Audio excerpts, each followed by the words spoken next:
Students, मैं आपके educator Neha. Welcome to our channel NEET tube smart learning. तो अब हम आगे बढ़ते हैं हमारे नेक्स्ट टॉपिक डीएनए रेप्लिकेशन की तरफ। प्रीवियस लेक्चर्स में हमने डीएनए स्ट्रक्चर को कंप्लीट किया और डीएनए रेप्लिकेशन पे जाने से पहले हमें एक इम्पोर्टेंट टॉपिक को भी डिस्कस करना जरूरी है। वो क्या है? Search of genetic material. Actually में इनिशियल स्टेज में किसी को ये बात नहीं पता थी कि जेनेटिक मटेरियल है क्या। ओके, वो कौन सी चीज है, वो कौन सा फैक्टर है जो जेनेटिक इंफॉर्मेशन को एक जनरेशन से दूसरे जनरेशन तक क्या करता है? इनहेरिट करता है। ओके, डिफरेंट साइंटिस्ट ने डिफरेंट तरीके के एक्सपेरिमेंट किए, डिस्कवरीज की। लेमार्क की स्टडीज आपने देखी, डार्विन की स्टडीज देखी। डार्विन ने कुछ हिंट दिया था जब उन्होंने कहा था कि कुछ फैक्टर्स होते हैं जो जेनेटिक इंफॉर्मेशन होती है वो एक जनरेशन से दूसरे जनरेशन तक इनहेरिट करते हैं। बट अभी भी किसी को ये नहीं पता था कि वो फैक्टर्स होते क्या है। इनिशियल स्टेज में साइंटिस्ट को ऐसा लगता था कि प्रोटीन ही वो जेनेटिक मटेरियल है जो इंफॉर्मेशन को ट्रांसफर करता है, पर किसी को इस बात पे श्योरिटी नहीं थी और ना ही किसी का इंटरेस्ट इस फील्ड में था। इनिशियल स्टेज में डीएनए के बारे में इंफॉर्मेशन कम होने की वजह से ये चीज कंफर्म नहीं थी कि डीएनए ही एक जेनेटिक मटेरियल है। इस चीज को कंफर्म करने के लिए डिफरेंट साइंटिस्ट ने डिफरेंट टाइप के एक्सपेरिमेंट परफॉर्म किए और जिनमें से कुछ फेमस एक्सपेरिमेंट्स हैं जिनकी वजह से ये कंफर्म हो पाया कि डीएनए ही एक जेनेटिक मटेरियल है जो इंफॉर्मेशन को एक जनरेशन से दूसरे जनरेशन तक इनहेरिट करता है।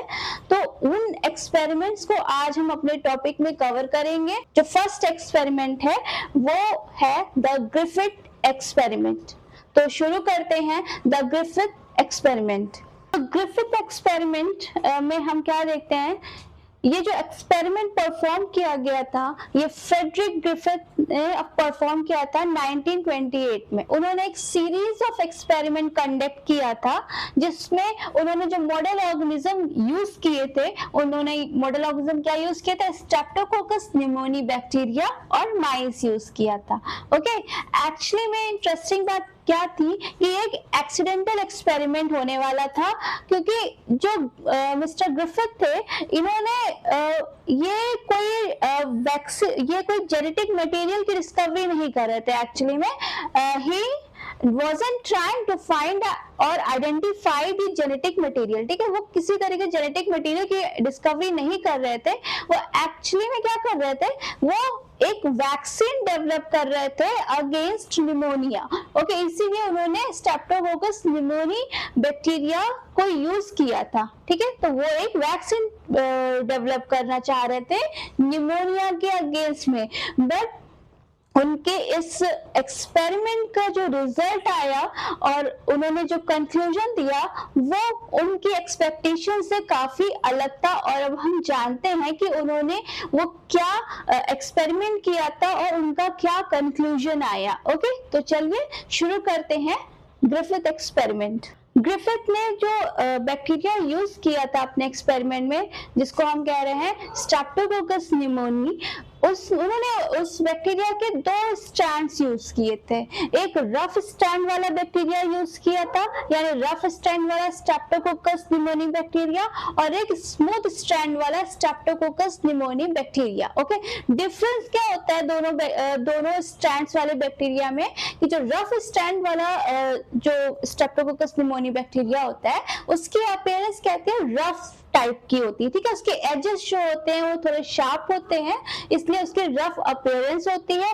वहीं जो स्मूथ स्ट्रैंड वाला जो स्ट्रेप्टोकोकस निमोनी बैक्टीरिया था उसकी अपीयरेंस कैसी है? होती है राउंड एंड स्मूथ। ओके, ये रफ अपीयरेंस दिख रही है, इसमें आपको राउंड एंड स्मूथ अपीयरेंस दिख रही है। रफ स्ट्रैंड वाला जो बैक्टीरिया होता है वो नॉन वायरुलेंट होता है। ओके, एक चीज और, स्मूथ स्ट्रैंड वाला जो बैक्टीरिया था जिसकी अपीयरेंस स्मूथ दिख रही थी, वो स्मूथ किस वजह से दिख रही थी? क्योंकि उस बैक्टीरिया के ऊपर एक म्यूको म्यूकोपॉलीसैकेराइड की कवरिंग थी। किसकी कवरिंग थी?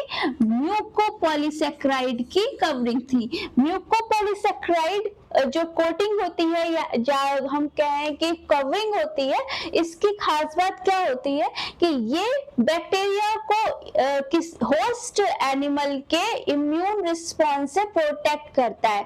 होस्ट एनिमल क्या होता है? जब कोई बैक्टीरिया किसी एनिमल या किसी ऑर्गेनिज्म को इन्फेक्शन कॉज करता है, उसकी बॉडी में एंटर करता है, तो वो एनिमल इस बैक्टीरिया के लिए क्या हो जाता है? होस्ट हो जाता है। ठीक है, अब जब कोई भी बैक्टीरिया हमें पता है और आगे हम जब इम्यूनोलॉजी वगैरह पढ़ेंगे तब उसमें भी ये जानेंगे कि जब कोई बैक्टीरिया या कोई भी पैथोजन हमारी बॉडी में एंटर करता है तो हमारी immune cells immune response create करती हैं और उस ऑर्गेनिज्म को किल करती हैं, मारने की कोशिश करती हैं।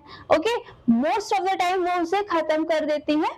तो लेकिन इस जो स्मूथ स्ट्रैंड यानी ऐसे स्ट्रैंड वाले बैक्टीरिया के पास एक प्रोटेक्शन लेयर थी। वो क्या थी? म्यूकोपॉलीसैकेराइड की कवरिंग थी जो उसे होस्ट एनिमल के इम्यून रिस्पॉन्स से प्रोटेक्ट करती थी। अब चूंकि इम्यून रिस्पॉन्स से वो प्रोटेक्ट हो रहा है तो जाहिर सी बात है अब वो आसानी से इंफेक्शन कॉज कर लेगा। इसीलिए जो स्मूथ स्ट्रैंड होता है वो वायरुलेंट होता है, वही जो रफ स्ट्रैंड होता है नॉन वायरुलेंट होता है, क्योंकि जब ये एंटर करता है होस्ट एनिमल में तो उसके इम्यून रिस्पॉन्स की वजह से ये किल हो जाता है। बट स्मूथ स्ट्रैंड बच जाता है क्योंकि उसके पास म्यूकोपॉलीसैकेराइड की कवरिंग होती है। इसलिए आपको समझ में आ गया होगा कि क्यों आर स्ट्रैंड वाला बैक्टीरिया जो होता है वो नॉन वायरुलेंट होता है और वो इन्फेक्शन कॉज नहीं कर पाता है, और जो स्मूथ स्ट्रैंड वाला बैक्टीरिया होता है यानी स्ट्रेप्टोकोकस न्यूमोनी बैक्टीरिया वो वायरुलेंट होता है और वो इन्फेक्शन कॉज करता है। ओके, तो ये जरूरी है कि आप जब ग्रिफिथ एक्सपेरिमेंट को आगे पढ़ें तो उससे पहले आप ये जान लें कि रफ स्ट्रैंड क्या होता है और स्मूथ स्ट्रैंड क्या होता है। ओके, तो अब आप समझ गए होंगे कि रफ स्ट्रैंड और स्मूथ स्ट्रैंड से क्या मतलब है। अब हम आगे बढ़ते हैं कि उन्होंने एक्सपेरिमेंट क्या किए थे। तो शुरू करते हैं, उन्होंने क्या किया था अपने एक्सपेरिमेंट में। तो ग्रिफिथ ने क्या किया कि उन्होंने हीट किल्ड एस स्ट्रैंड वाला बैक्टीरिया लिया, हीट किल्ड एस स्ट्रैंड वाला बैक्टीरिया लिया, उसको क्या किया? माइस में इंजेक्ट किया,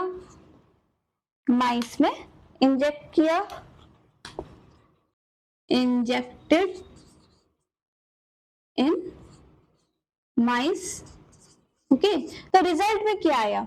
अब हीट किल्ड एस स्ट्रैंड है यानी कि जो एस स्ट्रैंड वाला बैक्टीरिया था जो वायरुलेंट था, जो इन्फेक्शन कॉज करता था, हमने उससे पहले ही हीट किल्ड कर दिया, मतलब मार दिया है। तो जाहिर सी बात है कि जब ये ऑलरेडी डेड बैक्टीरिया है तो ये कोई भी इन्फेक्शन कॉज नहीं करेगा, और यही रिजल्ट पे भी आया कि वहां पे कोई भी इन्फेक्शन नहीं हुआ। ठीक है, नो इन्फेक्शन कॉज, ठीक है, और जो माइस था वो भी लिविंग था। ठीक है, माइस डेड नहीं हुआ था, माइस लिविंग था,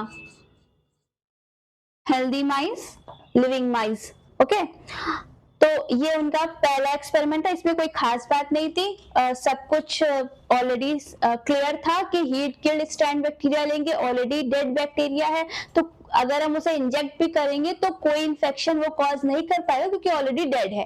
ठीक है, और ये इसका रिजल्ट आया जो कि एक्सपेक्टेड था। सेकेंड उन्होंने एक्सपेरिमेंट जो किया उसमें उन्होंने क्या लिया? उन्होंने एक तो हीट किल्ड एस स्ट्रैंड वाला बैक्टीरिया लिया, और इसके साथ में उन्होंने लिविंग आर स्ट्रैंड वाला बैक्टीरिया भी लिया। क्या लिया? लिविंग आर स्ट्रैंड वाला बैक्टीरिया भी लिया, अब उन्होंने हीट किल्ड एस स्ट्रैंड वाला बैक्टीरिया और लिविंग आर स्ट्रैंड वाला बैक्टीरिया ये दोनों ही क्या किए? माइस में इंजेक्ट किए। ठीक है, injected in mice. injected in mice. Okay, अब अगर हम सोचें, खुद से सोचें, तो अब इसका रिजल्ट क्या आना चाहिए? देखिए, हीट किल्ड एसिस्टेंट है तो जाहिर सी बात है, किल्ड एसिस्टेंट है तो ये कोई इन्फेक्शन तो कॉज नहीं कर पाएगा, ऑलरेडी किल्ड है। लिविंग आर स्टैंड है तो आर स्टैंड के बारे में हम पहले ही पढ़ चुके हैं कि आर स्टैंड वाला बैक्टीरिया जो होता है वो क्या होता है, वो नॉन वायरलेंट होता है, वो कोई इन्फेक्शन नहीं कॉज कर सकता। तो अगर हम इसको इंजेक्ट करें माइस में तो रिजल्ट में तो यही आना चाहिए कि माइस यहाँ पर भी लिविंग माइस होना चाहिए, हेल्दी माइस होना चाहिए, कोई इन्फेक्शन नहीं कॉज होना चाहिए। लेकिन यही चीज जो थी वो ग्रिफिथ ने भी सोची थी, बट ये उनकी एक्सपेक्टेशन से एकदम ही अलग रिजल्ट आए। इसमें क्या रिजल्ट आया? इसमें रिजल्ट ये आया कि निमोनिया डेवलप हुआ माइस में, निमोनिया डेवलप हो गया माइस में, ठीक है, निमोनिया कॉज या डेवलप हो गया माइस में, और माइस डेड हो गया, ठीक है, माइस डेड, यानी माइस मर गया, निमोनिया डेवलप हुआ, उसमें इन्फेक्शन हुआ उसमें निमोनिया का, और माइस डेड हो गया। ये रिजल्ट देखकर ग्रिफिथ जो थे वो काफी शॉक हो गए कि ऐसा कैसे हो गया कि हमने हीट किल्ड एसिस्टेंट लिया था, हमने लिविंग आर स्टैंड लिया, दोनों से ही इन्फेक्शन नहीं होना चाहिए था, बट निमोनिया का इन्फेक्शन हुआ और माइस डेड हो गया। फिर उन्होंने क्या किया कि इस जो डेड माइस था ये वाला, इसका ब्लड सैंपल लिया, जो डेड माइस का ब्लड सैंपल लिया, और उसमें उन्होंने क्या पाया? उसमें उन्होंने पाया, उसमें जो डेड माइस का ब्लड सैंपल था उसमें उन्हें लिविंग एसिस्टेंट बैक्टीरिया मिले। अब तो ग्रिफिथ एकदम ही शॉक हो गए कि ऐसा कैसे हो गया कि जब हमने हीट किल्ड बैक्टीरिया लिए थे, हीट किल्ड एसिस्टेंट लिया था और लिविंग आर स्टैंड लिया था, तो उस माइस के ब्लड के सैंपल में हमें लिविंग एसिस्टेंट कहां से मिले? इस पर उन्होंने कंक्लूजन क्या निकाला? उन्होंने ये कंक्लूजन निकाला कि जो लिविंग आर स्ट्रैंड बैक्टीरिया था, जो लिविंग आर स्ट्रैंड वाला बैक्टीरिया था, इसमें कुछ तो ऐसा हुआ होगा, कोई सी ऐसी चीज जो थी वो उसने जो हीट किल्ड एसिस्टेंट वाले से ली थी, ठीक है, जो हीट किल्ड एसिस्टेंट वाले बैक्टीरिया से लिविंग आर स्टैंड वाले बैक्टीरिया ने कोई सी चीज इस वाले बैक्टीरिया से इसमें ट्रांसफर हुई, ठीक है, हीट किल्ड एसिस्टेंट वाले बैक्टीरिया से कोई ऐसी चीज थी जो इस लिविंग आर स्टैंड वाले बैक्टीरिया में ट्रांसफर हुई, और उस चीज या उस मटेरियल की वजह से, जो भी मटेरियल इस हीट किल्ड एसिस्टेंट से लिविंग आर स्टैंड में आया, उस मटेरियल की वजह से जो लिविंग आर स्ट्रैंड बैक्टीरिया था ये कन्वर्ट हो गया एसिस्टेंट, यानी लिविंग एसिस्टेंट वाले बैक्टीरिया में ये कन्वर्ट हो गया। किसमें? लिविंग एसिस्टेंट वाले बैक्टीरिया में ये कन्वर्ट हो गया। ओके, तो हमने क्या कहा कि जो ग्रिफिथ थे उन्होंने अपने कंक्लूजन में ये लिखा कि हीट किल्ड एसिस्टेंट वाले बैक्टीरिया से कोई सा ऐसा मटेरियल है जो कि ट्रांसफर हो गया लिविंग आर स्ट्रैंड वाले बैक्टीरिया में, जिसके इन्फ्लुएंस की वजह से जो लिविंग आर स्ट्रैंड वाला बैक्टीरिया था वो कन्वर्ट हो गया लिविंग एस स्ट्रैंड वाले बैक्टीरिया में। और जो ये लिविंग एस स्ट्रैंड वाले बैक्टीरिया में जब ये कन्वर्ट हुआ तो इसने क्या किया, माइस में निमोनिया का इन्फेक्शन कर दिया और माइस डेड हो गए। ठीक है, अब जो मटेरियल या इस हीट किल्ड एसिस्टेंट से लिविंग आर स्ट्रैंड में ट्रांसफर हुआ था, ग्रिफिथ ने उस मटेरियल को क्या नाम दिया, इधर लिखते हैं, मटेरियल को क्या नाम दिया, उन्होंने उस मटेरियल को नाम दिया ट्रांसफॉर्मिंग मटेरियल। क्या नाम दिया? ट्रांसफॉर्मिंग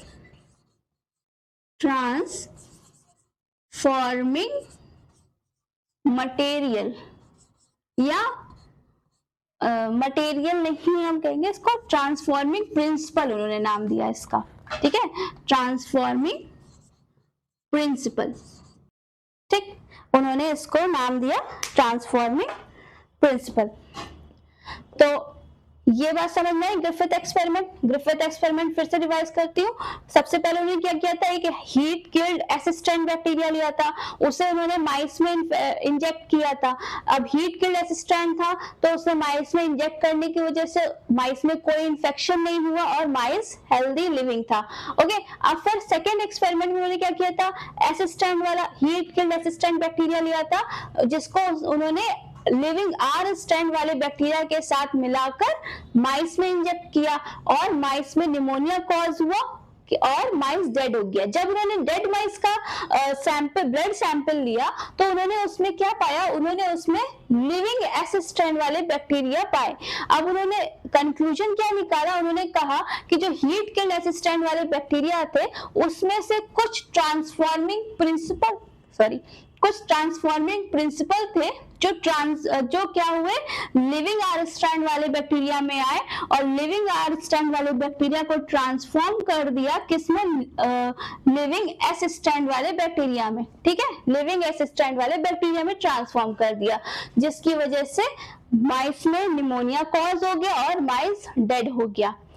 ये एक्सीडेंटल एक्सपेरिमेंट हुआ, क्योंकि एक्सीडेंटल हम इसलिए कहेंगे क्योंकि ग्रिफिथ तो निमोनिया की वैक्सीन बना रहे थे, बट उन्होंने क्या डिस्कवर कर लिया, उन्होंने ट्रांसफॉर्मिंग प्रिंसिपल डिस्कवर कर लिए। लेकिन अभी भी ये चीज कंफर्म नहीं थी कि ये ट्रांसफॉर्मिंग प्रिंसिपल थे क्या, ये डीएनए थे कि आरएनए थे या प्रोटीन थे। ठीक है, अब क्या हुआ कि अब जब ये ट्रांसफॉर्मिंग प्रिंसिपल के बारे में पता चला तो साइंटिस्ट में क्या हुई, रेस शुरू हो गई किसको सर्च करने के लिए, ये आखिर ये ट्रांसफॉर्मिंग प्रिंसिपल क्या है।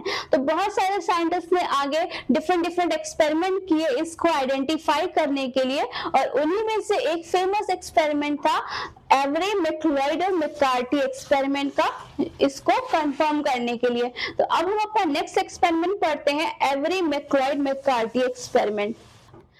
सो एवरी मैक्लोइड और मैककार्टी एक्सपेरिमेंट किसने दिया था, ये भी इसको भी करने वाले 3 साइंटिस्ट थे, Oswald Avery, Oswald Avery, Maclyn McCarty और कोलिन मैक्लोइड। ठीक है, इन्होंने ये एक्सपेरिमेंट 1944 में किया था, और इन्होंने भी क्या किया कि जो ग्रिफिथ, इन्होंने अपना एक्सपेरिमेंट ही ग्रिफिथ के जो ट्रांसफॉर्मिंग प्रिंसिपल थे उसको आइडेंटिफाई करने के लिए किया था। इसीलिए उन्होंने जो अपने मॉडल ऑर्गेनिज्म यूज किए थे वो भी ग्रिफिथ एक्सपेरिमेंट से ही लिए थे, यानी कि उन्होंने भी स्ट्रेप्टोकोकस न्यूमोनी बैक्टीरिया यूज किया था और माइस यूज किया था। तो अब हम देखते हैं कि उन्होंने जो एक्सपेरिमेंट किस तरीके से परफॉर्म किया था। तो एवरी मैक्लोइड मैककार्टी ने जो एक्सपेरिमेंट उन्होंने क्या किया कि हीट किल्ड असिस्टेंट वाला बैक्टीरिया लिया।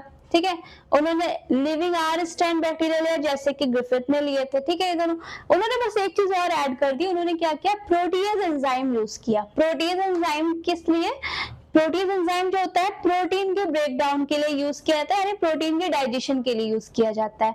क्योंकि पहले ये बात चल रही थी, ऐसा लोग मेजॉरिटी ऑफ पीपल्स का ये मानना था कि प्रोटीन जो होता है वो एक जेनेटिक मटेरियल होता है जो इंफॉर्मेशन को इनहेरिट करता है नेक्स्ट जनरेशन में। तो उन्होंने सोचा कि हम प्रोटीज एंजाइम लेते हैं, अगर प्रोटीन होगा तो प्रोटीएज प्रोटीन का ब्रेकडाउन कर देगा, और प्रोटीन का ब्रेकडाउन होने के बाद में फिर इन्फेक्शन तो कॉज नहीं होना चाहिए, क्योंकि अगर प्रोटीन ट्रांसफॉर्मिंग मटेरियल हुआ तो उसका ब्रेकडाउन हो जाएगा, और प्रोटीन का ब्रेकडाउन हो जाएगा तो इन्फेक्शन कॉज नहीं होना चाहिए।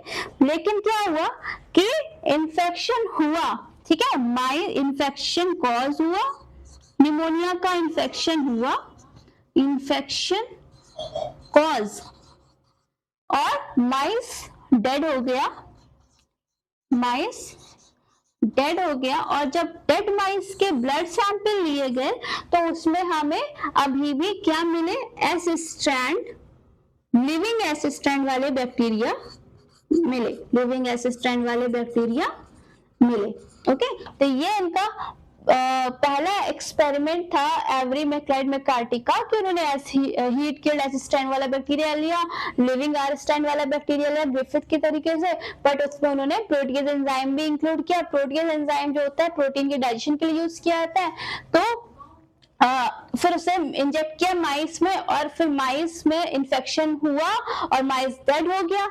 डेड माइस का ब्लड सैंपल लिया जिसमें कि लिविंग एसिस्टाइन वाले बैक्टीरिया मिले।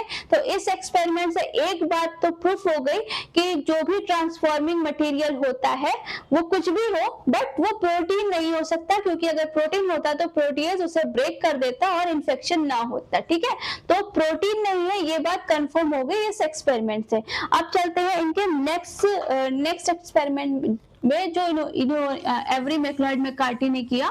इन्होंने जो अपना नेक्स्ट एक्सपेरिमेंट किया उसमें भी उन्होंने सेम चीज यूज की। उन्होंने उसमें भी हीट किल्ड बैक्टीरिया लिया, हीट किल्ड एसिस्टाइन लिया। ठीक है, हीट किल्ड एसिस्टाइन वाला बैक्टीरिया लिया, एसिस्टाइन वाला बैक्टीरिया लिया और इसके साथ में उन्होंने लिविंग आर स्टैंड वाला बैक्टीरिया लिया, आर स्टैंड वाला बैक्टीरिया लिया। Okay, living. अब इस बार उन्होंने क्या किया, प्रोटीन वाला तो कंफर्म हो गया था प्रोटीन नहीं होता है, इस बार उन्होंने क्या किया, आरएनएज लिया, आरएनएज। ठीक है, आरएनएज लिया।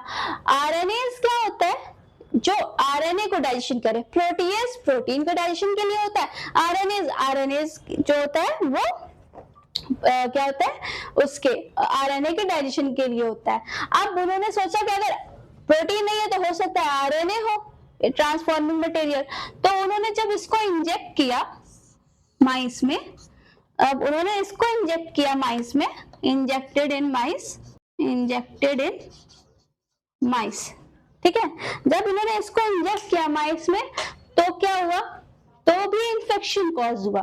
ठीक है, अगेन इंफेक्शन कॉज हुआ, अगेन इंफेक्शन हुआ